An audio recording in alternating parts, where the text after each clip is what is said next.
Hello student, good morning to one and all present in lecture.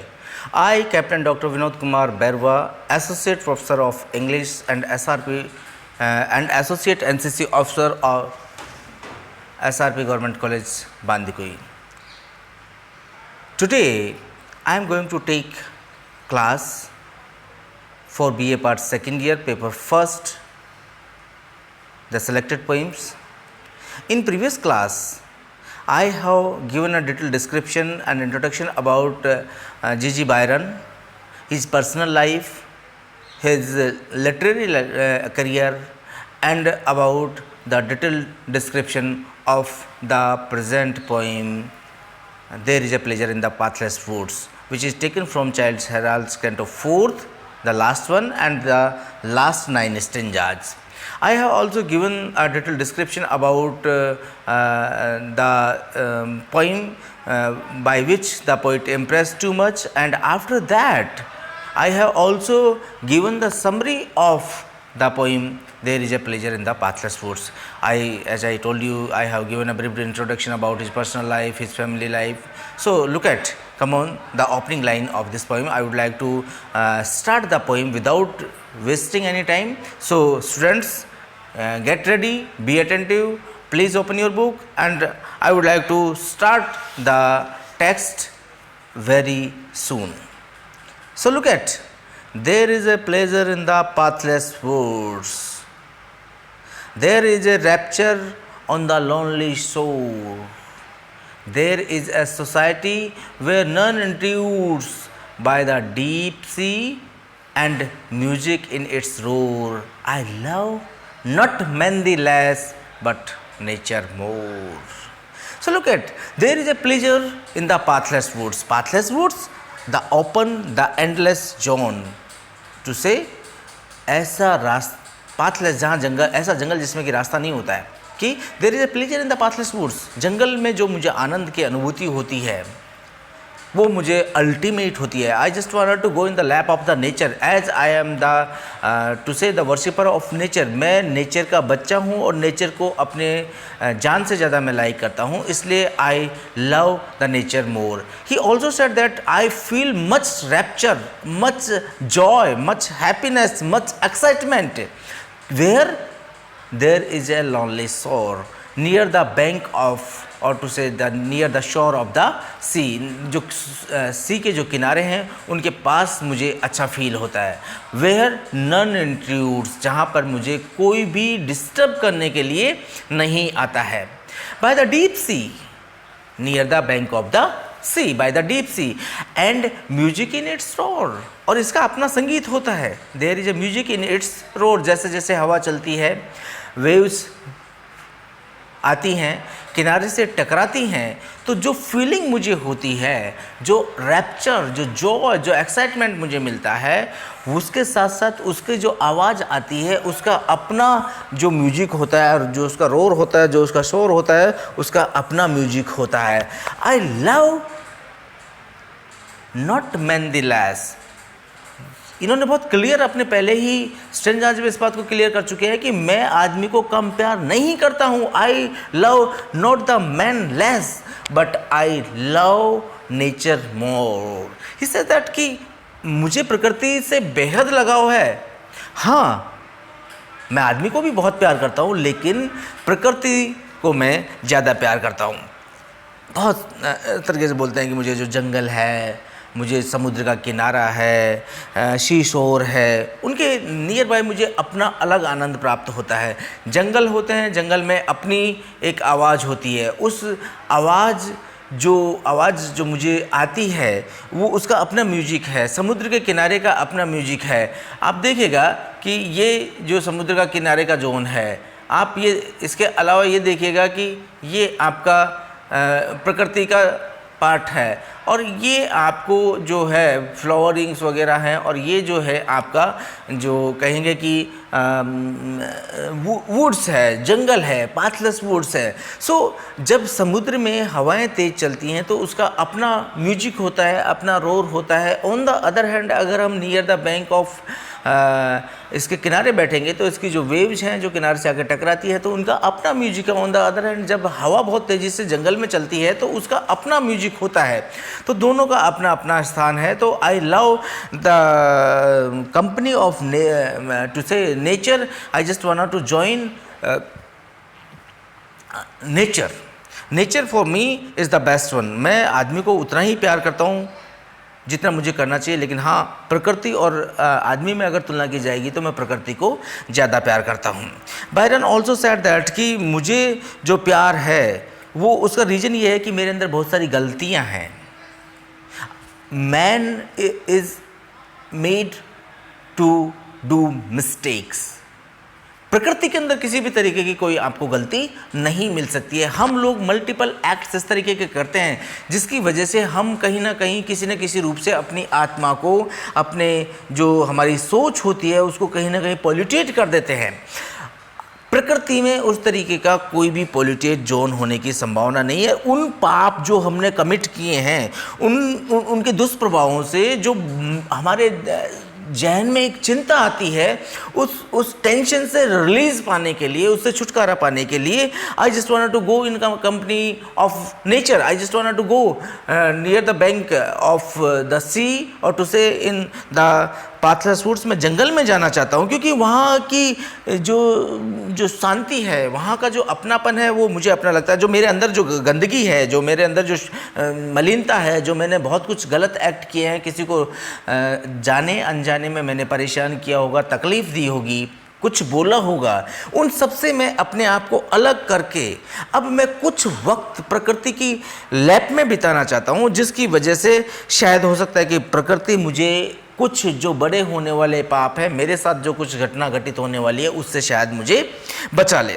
और वो ये भी बोलते हैं कि वो अपने आप पॉइंट इस चीज़ को महसूस करता है कि मैं अपने आप को इस समुद्र में, मैं अपने आप को टू से कि मैं पूरी तरीके से उसके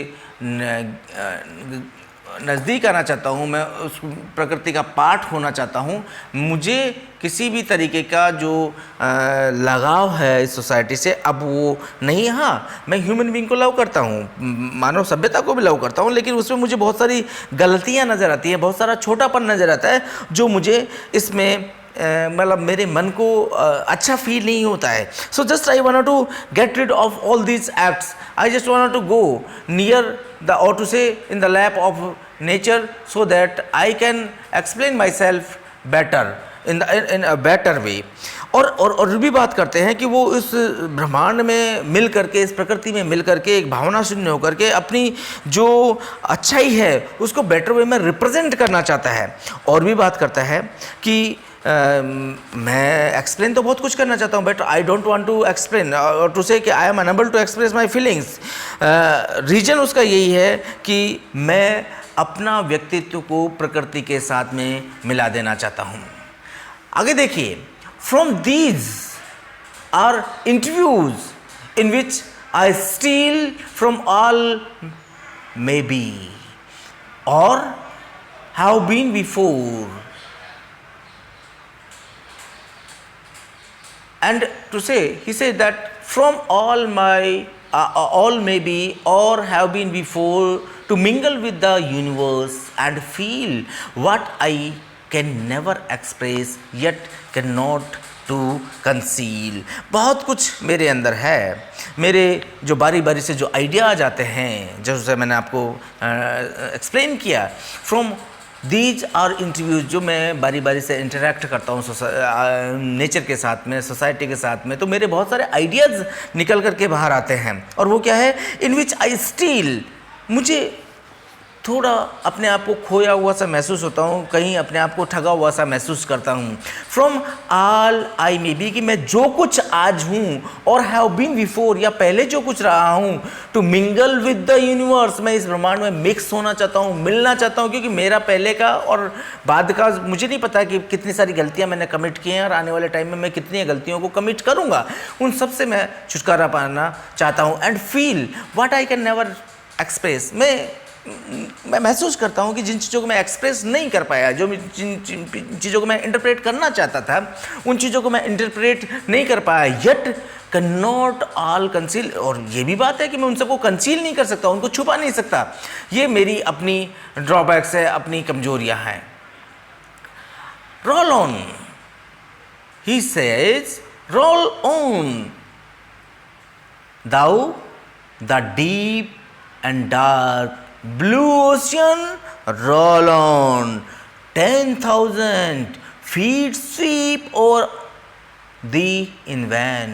Man mark on earth with ruin his control, stop with the shore upon the watery plain, the wrecks all are thy deeds, nor doth remains a shadow of man ravage, save his own, when for a moment, like a drop of rain, he sinks into it, thy deep and bubbling gone, without grave, unnailed, uncoffined, unknown. Look at the explanation of the poet. The poet says, the poet here expressing his feeling towards the sea. Roll on, lala rahe ho, continue, carry on, roll on. Thou deep and dark blue ocean, O ocean तुम तो dark हो, deep हो, blue ocean हो, जैसा तुम 10,000 साल पहले थे, right now today still you are, roll on. आप में कोई भी गिरावट नहीं आई है। मानव मेड सभ्यताएं कितनी ही बनी, कितनी ही बिगड़ी, और बनेगी और बिगड़ेंगी, लेकिन आपके स्वरूप में किसी तरीके का चेंजेज नहीं है। Ocean here the poet indicating the Mediterranean sea, प्रशांत महासागर की बात करते हैं यहाँ पर।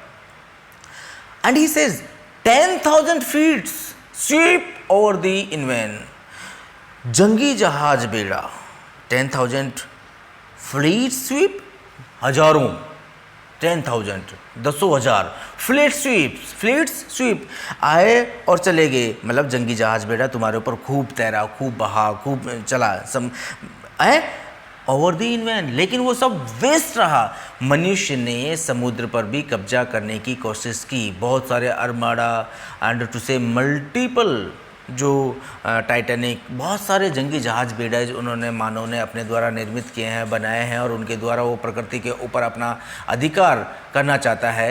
यानी कि वो हाँ जो है प्लेन के ऊपर है, सरफेस के ऊपर है, टू से अर्थ के ऊपर है, वो अपने निशान छोड़ सकता है, अपना अधिकार कर सकता है। लेकिन अगर हम बात करें समुद्र के ऊपर तो वहाँ पर उसकी सारी सीमाएं कंट्रोल हो जाती है। Man marks the earth with ruin his control, man अपने मार्क्स, अपने निशान छोड़ सकता है। कहाँ? Man marks its on earth, earth के ऊपर छोड़ सकता है, विध्वंसक मचा सकता है, डिस्ट्रॉय कर सकता है, एटम बम्स गिरा सकता है, बहुत सारी चीज़ों को वो वेस्ट कर सकता है, लेकिन उसका जो कंट्रोल है वो ख़त्म हो जाता है। स्टॉप्स हिज कंट्रोल, मानव का जो कंट्रोल है वो ख़त्म हो जाता है। कहाँ पर उसका कंट्रोल हो जाता है ख़त्म? स्टॉप विद द शोर, जब समुद्र के किनारे नज़दीक वो पहुँचता है तो वहाँ उसका कंट्रोल ख़त्म हो जाता है। And upon thy watery plain, जैसे ही वो आपकी वाटरी सरफेस पे आता है उसका जो कंट्रोल है वो पूरी तरीके से ख़त्म हो जाता है। अब उसका जो कंट्रोल है वो आपके ऊपर नहीं रहता है। The wrecks are all thy deeds, और जो ये रैक्स हैं, जो विनाश है, जो इसको एंड जो आपने किया है इतने सारे जंगी जहाज बेड़ों का है, the wrecks are all thy deeds, ये सारे तुम्हारे कार्य हैं, तुम्हारी वजह से सब कुछ नष्ट हो गया है। नॉर डथ रिमेन, और कोई भी परमानेंट नहीं रह पाया है। नॉर डथ रिमेन, और as shadow of man's ravage save his own, उसको केवल और केवल रवेज, विध्वंस जिसको कहते हैं, डिस्ट्रक्शन जिसको कहते हैं, save except a shadow of man's ravage. मनुष्य अपने आप को बहुत ज़्यादा शक्तिशाली समझता है कि मेरे रेवेज से, मेरे विध्वंस से सब कुछ नष्ट हो जाएगा, तो वो सेव हिज ऑन, वो अपना ही कर सकता है। वैन फॉर ए मोमेंट, एक क्षण के लिए, उस मनुष्य का भी विध्वंस हो जाएगा अगर वो समुद्र के ऊपर आकर के उसने किसी तरीके की कोई एक्टिविटीज़ को एक्टिवेट करने का कोशिश किया, तो समुद्र जो है अपना गुस्सा है जो वो इस तरीके से दिखाता है कि वैन फॉर ए मोमेंट, एक क्षण के लिए ज़रूर वो गुस्सा दिखा सकता है मनुष्य, like a drop of rain, लेकिन उसको ख़त्म कर देता है समुद्र like a drop of rain, कि जिस तरीके से समुद्र के ऊपर एक जैसे बरसात की बूंद गिरती है, थोड़ा सा एक बबल बनता है, एक इम्पैक्ट छोड़ता है कि हाँ बूंद गिरी, ऐसा मनुष्य अपना प्रभाव समुद्र के ऊपर छोड़ने की कोशिश करता है, लेकिन कुछ क्षण के लिए ऐसा वो कर सकता है। When for a moment like a rain drop he sinks into thy deep and bubbling groan, और वो बहुत जल्दी फिर तुम्हारी जो डीप जो जोन है उसके अंदर बबलिंग करते हुए डूब जाता है, उसको बचाने वाला भी कोई नहीं आता है, उसकी कोई हेल्प नहीं कर पाता है। And then what happens without a grave, उसको कुछ नसीब नहीं होता, ना उसको ग्रेव नसीब होती है, अननेल्ड, उसको किसी तरीके का कोई ताबूत नहीं मिलता है, कफिन नहीं मिलता है, अननेल्ड होता है, एंड अननोन, और कोई उसके बारे में जानता भी नहीं है। उसकी जो मौत होती है वो अननोन, अनसीन, पूरी तरीके से ऐसी होती है जिसका कि वो कल्पना भी नहीं कर सकता है। अब पोइट का बहुत ही सुंदर नज़रिया है कि वो मेडिटेरियन सागर जिसको अल्बंस हिल्स के किनारे से उसको देख करके ये बात करता है, और ये बोलता भी है कि जो मनुष्य है वो 10,000 जहाज़ों के साथ अगर चुनौती देने का प्रयास करता है, 10,000 जो आपके जंगी जहाज़ बैठा है उनके साथ में भी अगर किसी तरीके की चुनौती देने का प्रयास करता है तो उसकी चुनौती वहीं पर ख़त्म हो जाएगी, क्योंकि मनुष्य सागर पे निशान नहीं छोड़ सकता, पृथ्वी पर अपना विध्वंस मचा सकता है, पृथ्वी पर बहुत सारी तकलीफ़ें, दिक्कतें पहुंचा सकता है, हानि पहुंचा सकता है, लेकिन उसकी सारी शक्तियां, सारी तकलीफ़ें जैसे ही वो समुद्र के किनारे पर आता है वहाँ पर सब कुछ ख़त्म हो जाता है। मनुष्य के नाश का कोई निशान नहीं बचता है अगर उसने समुद्र के साथ में छेड़खानी की। ठीक उसको एक ऐसा महसूस ज़रूर हो सकता है जैसे वर्षा की एक बूंद एक क्षण के लिए मनुष्य को, मतलब कहें कि एक बबल की तरह मनुष्य को उस गहरे सागर में डुबो देता है, और उसके बाद जो उसकी सांस के जो बुलबुले हैं, बबल्स हैं, वो मात्रा उठते हैं, ना उसको कब्र मिलती है, ना उसकी मौत पर नेल्स बजती हैं, मतलब घंटियां नहीं बजती हैं, चर्च में किसी तरीके का कोई चर्चाएं नहीं होती है, ना ही किसी तरीके की कोई उसके बारे में जानकारियां मिल पाती है। So it's a wonderful explanation given by the poet George Byron. Look at His steps are not upon thy paths. His steps are not upon thy path. उसके steps आपके ऊपर रास्ता नहीं बना सकते हैं। Thy fields are not a spoil for him. Thy fields are not a spoil for him. Thou dost arise and shake him from thee, the wild strength he wields for earth's destruction. Thou dost all despise, sprung him from thy bosom to the skies, and sent him shivering in thy playful spray, and hollowing to his God, where happily lies he his petty hope in some near port or bay, and dashes him again to the earth, there let him lay. Here the poet give a detailed description about the sea. He give a detailed description about the power of the sea. Look at, he says, his steps are not upon thy paths. उसके steps तुम्हारे ऊपर रास्ता नहीं बना सकते हैं। Thy fields, thy wide area, जितना विस्तृत जोन तुम्हारा है वहाँ पर मनुष्य अपना रास्ता कभी भी नहीं बना सकता है।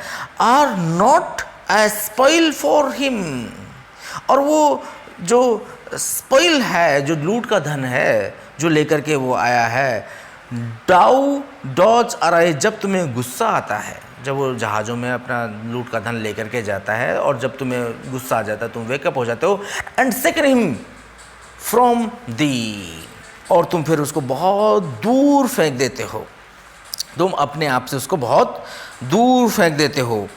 और the while the mean strength he wield, और जो उसके पास झूठा एक दिखावा है जिसकी वो चर्चा करता है, जो पोजीशन में उसके है, जिसके लिए वो बहुत घमंड में रहता है कि यस मेरे पास इतना धन दौलत है, इतना पावर है। For earth destruction thou dost all despise, हो सकता है कि अर्थ के डिस्ट्रक्शन के लिए वो सब कुछ यूज में लेता है, जिससे कि यू डिस्पाइज, आपको उससे सख्त घृणा होती है।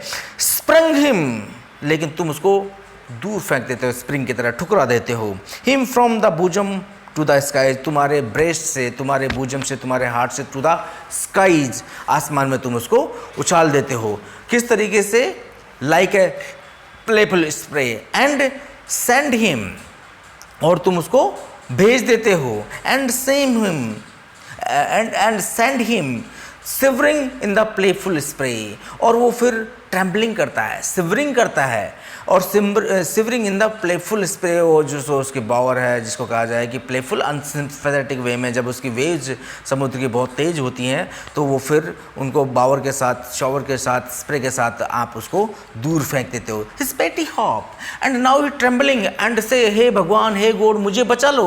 और फिर वो प्रे करता है, बहुत विभिन्न तरीके के गॉड जो उसने एस्टेब्लिश किए near the bank of the sea, जो समुद्र के किनारे पर उसने जो बे और जो कोर्स हैं, जो शोर्स हैं, उनके नियर किनारे पर उसने जो अपने मंदिर, मस्जिद, गुरुद्वारे, क्रिश्चियन आपसे कि आपकी चर्च वगैरह जो भी बना रखी हैं, उनके लिए वो प्रे करता है। हिज पेटी हॉप तुच्छ, द रिलीजियस पार्ट जिनका मैंने नाम लिया, मंदिर, मस्जिद, चर्च, गुरुद्वारा जो भी हैं, नियर द पोर्ट और बे, बंदरगाह के नज़दीक और या खाड़ी के नज़दीक, जो भी पोर्ट, जो बंदरगाह है उसके नज़दीक हो सकता है, खाड़ी के नज़दीक हो सकता है, उनके लिए वो अब हाथ जोड़ करके भगवान से प्रार्थना करना शुरू कर देता है, परवरदिगार से, परमात्मा से वो प्रेयर करना शुरू कर देता है। एंड क्या कहता है? And dashest him again to the earth, और फिर तुम क्या करते हो? पहले तो उसको सिंग करते हो, फिर उसको स्प्रे करते हो, उछालते हो, और उसके बाद डेसेट होता to and dashest him to the earth, और दोबारा से तुम उसको पृथ्वी की तरफ धकेल देते हो। देयर लेट हिम ले, तुम उसको वहाँ पर फेंक देते हो। तो जो पोइट है उन्होंने बहुत ब्यूटीफुली इसको एक्सप्लेन करने की कोशिश की है, जहाँ वो बात करते हैं कि जो मनुष्य है वो समुद्र की सतह पर अपने पैरों से चल नहीं सकता, निशान छोड़ नहीं सकता, उसके ऊपर अपना रास्ता नहीं बना सकता। मनुष्य सागर की संपत्ति का दोहन नहीं कर सकता है, वो उसको लूट करके नहीं ले जा सकता है, और उसका जहाज़ों में भर करके नहीं ले जा सकता है। जब चाहे समुद्र, जब तक शांति है तब तक सब कुछ ठीक है, लेकिन जब चाहे समुद्र अपने उससे आपको बाहर फेंक देगा। हैं, सतह पर आपको ऐसी जगह भी नसीब नहीं होगी जहाँ पर कि आप कुछ चीज़ को उठा करके लेके जा सको।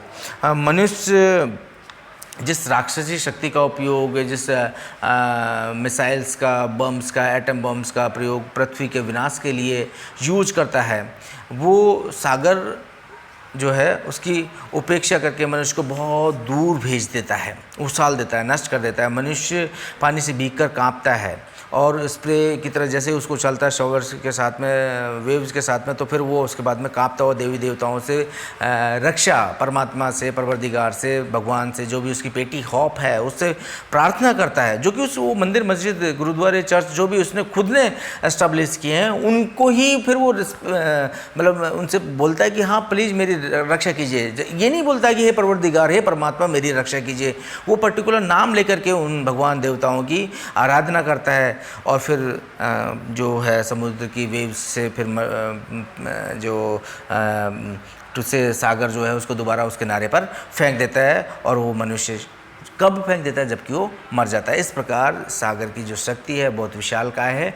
विद्यार्थियों, आज हम क्लास में इतना ही स्टडी करेंगे। नेक्स्ट क्लास में अब हम आगे की पोएम के बारे में चर्चा करेंगे। तब तक के लिए bye bye. Thank you very much, आपने इतने पेशेंस के साथ में मेरे इसको सुना। अब हम नेक्स्ट क्लास में आगे का पार्ट को डिस्कस करेंगे, तब तक के लिए बाय बाय।